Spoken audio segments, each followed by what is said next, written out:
You're locked in to the Grain Market Talk podcast. Fast updates, market movers, and the grain news you need right now. Trading commodity futures and options involves substantial risk of loss and is not suitable for all investors. Well, I don't know about you, Lucas, but the grain markets sure weren't locked in this week. How's it going today? Well, it's going good. We can't let the little bit of a down market get us down on a Friday morning here, Mike. Let's get jacked up as we get ready to kick off Mike Miner's 10th crop tour, right? Okay, Lucas. Well, I'm actually not going on the main tour. I'm gonna host the podcast from this office while they travel the U.S. All 5 of them. Yeah, who's all going this year? Jaden and 4 interns. So we're gonna have a full vehicle there. I rented them a Prius. It'll be fantastic.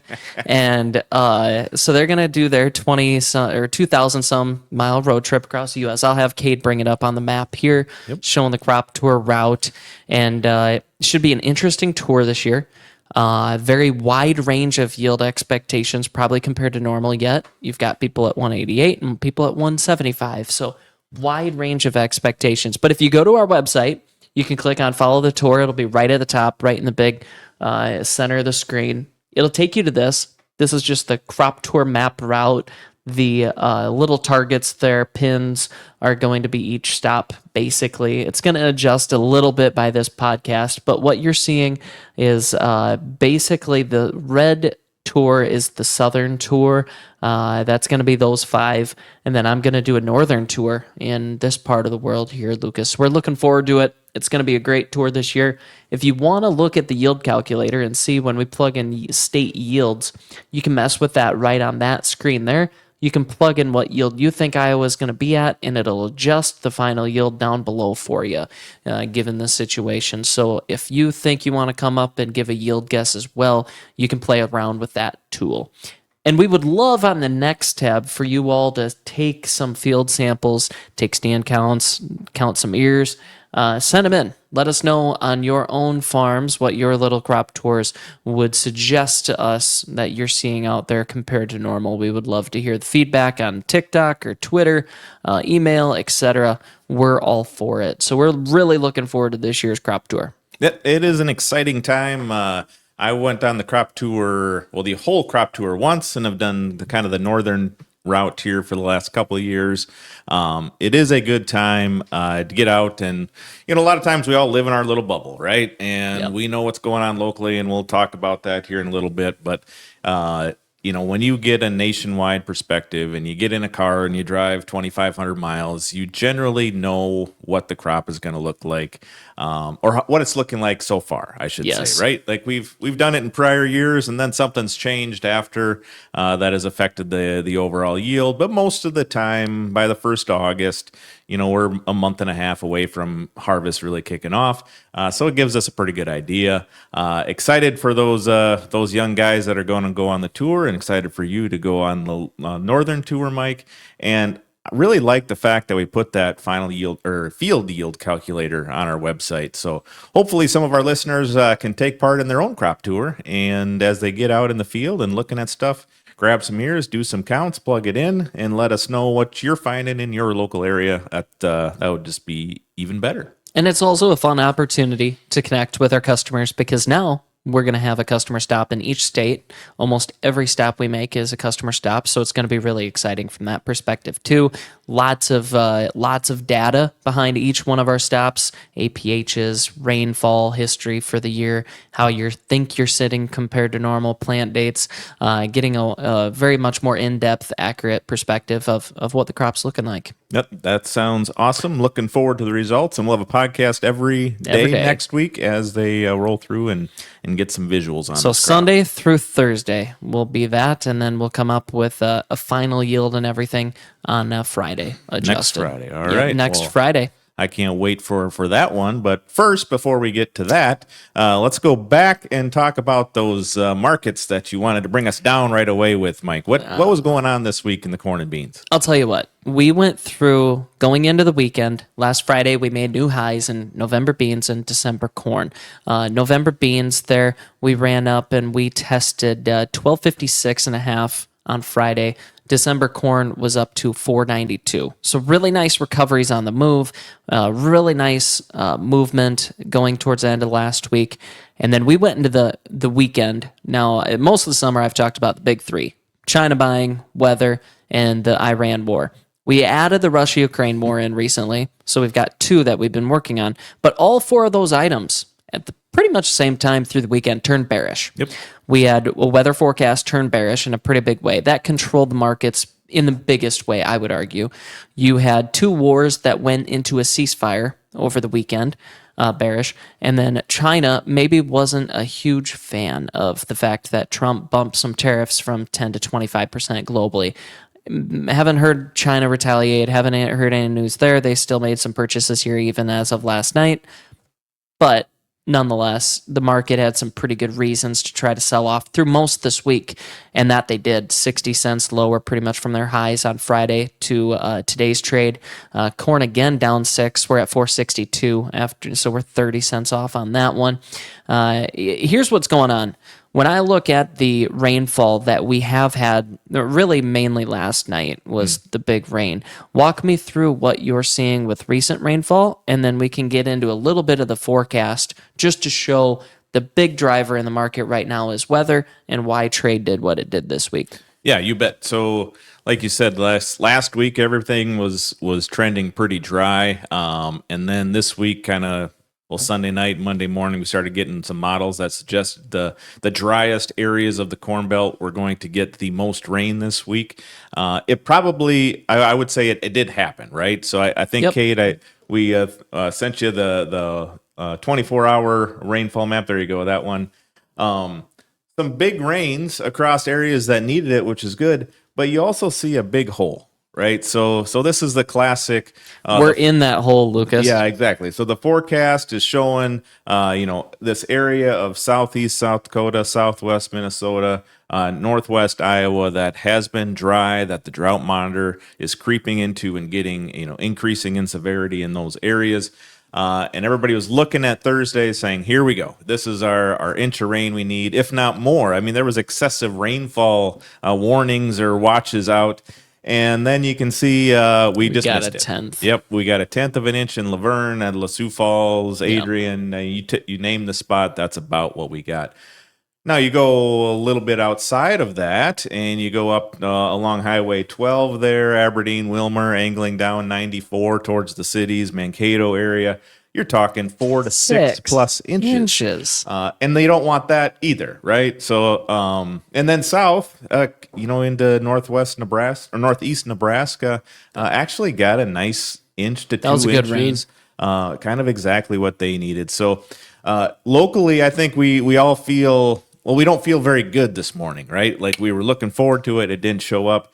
But from a market standpoint, they're going to say, you know what, most of that area did get some decent rains, so we'll see what happens there. And then, of course, as we looked further east, which we don't have a graphic, it just kept raining across eastern Iowa. I think, our office over there by Cedar Rapids had roughly about 2 inches and kept going east, which is, if you're getting that type of rain, end of July, the corn and soybean market isn't going to respond favorably, right? And that's exactly what we're seeing. So the other map I sent to Cade there is the month to date rainfall. Okay, so and this is all out of an app, but the month to date, and since we're at the last day of July, I thought that'd be a good day to look at that. July is a pretty critical time for corn yield specifically, right, Mike? Yep. We've talked about pollination time periods and the heat we've had in July.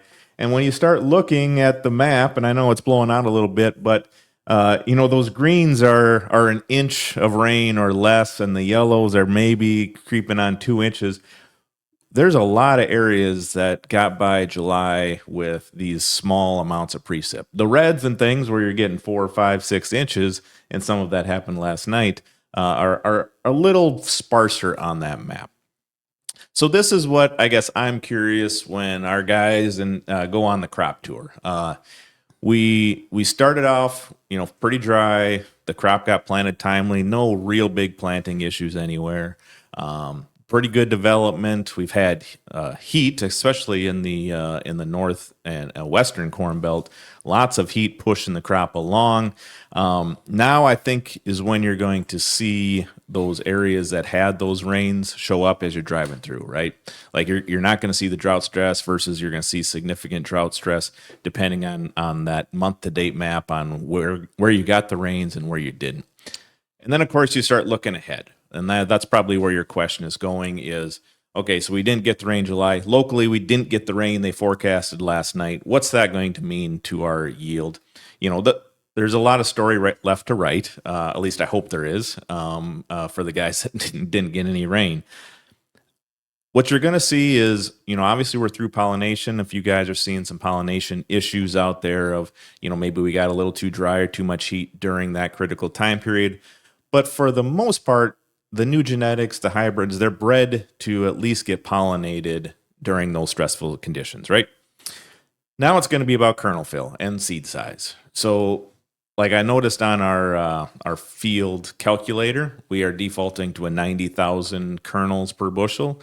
If you've gotten rain and you're got a decent ear size, you might have to shrink that down to 80 to 85,000 kernels per bushel because you're going to have a good crop. If you're in a drought-stressed environment and your ears are looking more like popcorn, you might need to bump that up to 100,000 kernels per bushel, and of course, yield's going to go down as well.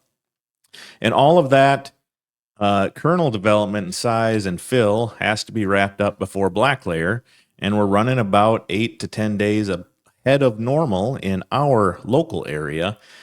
Which is going to put black layer most likely probably the third week of August would be my projections for a common hybrid around here. So then you got a month after that, basically. Well, so you're going to have them basically 3 weeks from now to get any beneficial rainfall to try to increase kernel size. After black layer, you're done. But then to harvest, it's to harvest. Yep. So you drop that. some moisture, so you'd be probably combining some of those fields mid to late September. It's going to be a little early. It's going to be early. We kind of knew that the way it's looking. Hopefully we can pick up some rain and we can extend that period. We are going to go into a little cooler stretch as well. When you start looking at the local forecast, a lot of highs in the low 80s instead of last week when we were in the upper 90s. So that will kind of slow some of our growth rates down as well. But hopefully we can get a shot of rain. Hopefully a crop in your area is still green enough to get some ear fill and increase our yields by the end of it. I love it. Cade, pull up the map for June rainfall or July rainfall, one over that Lucas had there before. Here's what I want to talk about. You, through the month of July, saw a pretty dry Illinois, Indiana area in the Eastern Corn Belt and dry in the West through the month of July for the most part. And surprisingly, most of South Dakota, Minnesota, Iowa, those are going to actually end up pretty normal for July rainfall. We happen to get all of the rain for the whole month in the first day of July and the last day of July, quite literally, but it ends up being normal. So from that perspective, okay. But if I look at what rainfall has been from basically planted April 1st until now, you see a very wet Illinois, Indiana, Ohio, kind of eastern Iowa. Very, very wet. We started the year off in early spring getting a ton of rain through that eastern corn belt. So I'm talking top 10 wettest years in some of those cases year to date so far. And then kind of in those areas backing off, had a dry July, which was fine for the most part. Looks like now they're going to get some nice rainfalls to kind of finish up, so it's not as bad as it could have been. When you look in the West, I mean, we are running, 75th out of 130 driest. So drier than normal, but nothing 100 plus, not crazy dry. North Dakota, some super dry spots. Nebraska, some super dry spots, but we'll see how that all works out. So one of the things I want to focus on is, one, I know the crop's probably not as good in North Dakota, South Dakota, and Nebraska as it could be. Minnesota, Iowa, Missouri, probably pretty good from the thoughts of it. Illinois, a little, it's hard to have a bad crop in Illinois, but wet early on, then they got dry. Maybe they're getting some rains to help finish them off. I think they'll be fine from the forecast look. But generally, in your experience and my experience, that is a not a great combination for record yields of start wet, finish dry.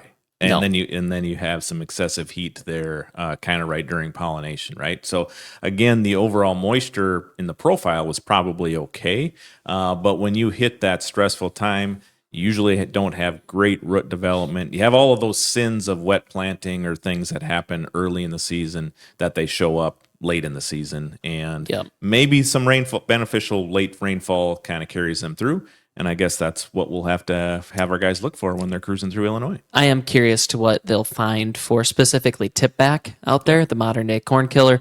I want to know what that looks like out and about. So you get an early indication probably on tipback at this time of the year. It's a very early stages of it, so I'm curious on that.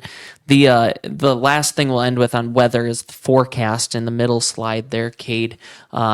This did look yesterday like it was a lot more rain in the west as well, but obviously we got that rainfall last night, so it kind of pulled it out. But when I look at the rainfall forecast, this tells the whole story of why the corn futures has sold off 30 cents and soybeans 60 this week. This was not there a week ago.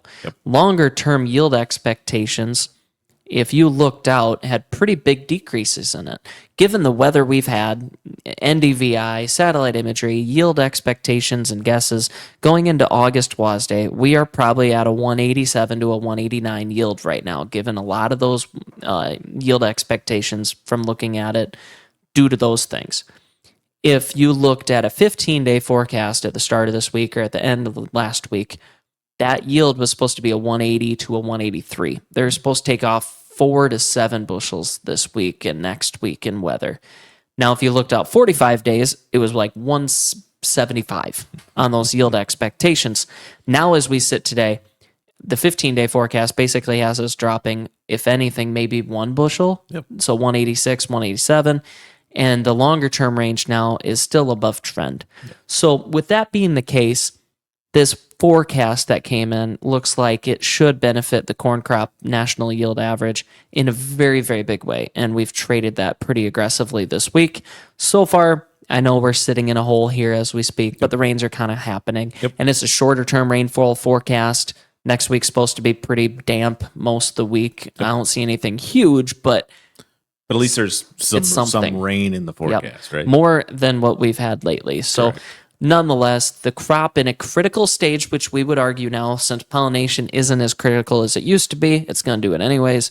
This grain kernel weight fill time frame is very, very important to corn yield and good weather for it. Like I said, the forecast today looks like good weather for it. We all know forecasts can change. And so that's interesting. It seems like maybe we data ourselves to death a little bit nowadays of looking at these hourly runs or 6-hour runs. But you're right of how all of a sudden this wetter forecast showed up late last week and how it can, or at least the model's predicting how it's going to change yield. I guess it's a good reminder to have a marketing plan in place and take advantage of those opportunities rather than think, well, it's dry, it'll be dry forever, and we'll sell our corn higher at harvest. And just money flow, too. We added a lot of long corn contracts, a lot of long soybean contracts. It's end of the month. We probably had some profit taking along here as well. And wheat has propped up a lot of this rally as well. Huge pullback in wheat, even today again. And I think that's pulling corn down as we speak. So sometimes it doesn't necessarily have anything to do with corn directly. Sometimes it's another grain that can impact that. So one last thing, China, they're still buying soybeans from us for new crop. They're on track really well. Basis, for example, for some of the folks I work with in North Dakota, I saw their basis go from $1 under for new crop basis on soybeans in May to now they're 70 under for new crop posted bids on in new crop soybeans. So it's improved a lot. They have a better opportunity, they think, for maybe a subpar crop. So they're going to have to compete a little bit more, and the business of export is there. But nonetheless, China's buying, and that helps basis in the Western Corn Belt here specifically a lot. Well, especially in the Northwest Corn Belt, right? Because it's going to go to the PNW to head to China, and it's good to have them back in the marketplace, putting some sales in. And a smaller crop up there, too, it looks like at this point. Definitely. So, all right. Well, thank you for tuning in. Please, everyone, catch a hold of the crop tour next week. Send us some of your results as well. We really appreciate the listen today. thank you for joining, Lucas, and we'll have you on next week. That sounds good, Mike.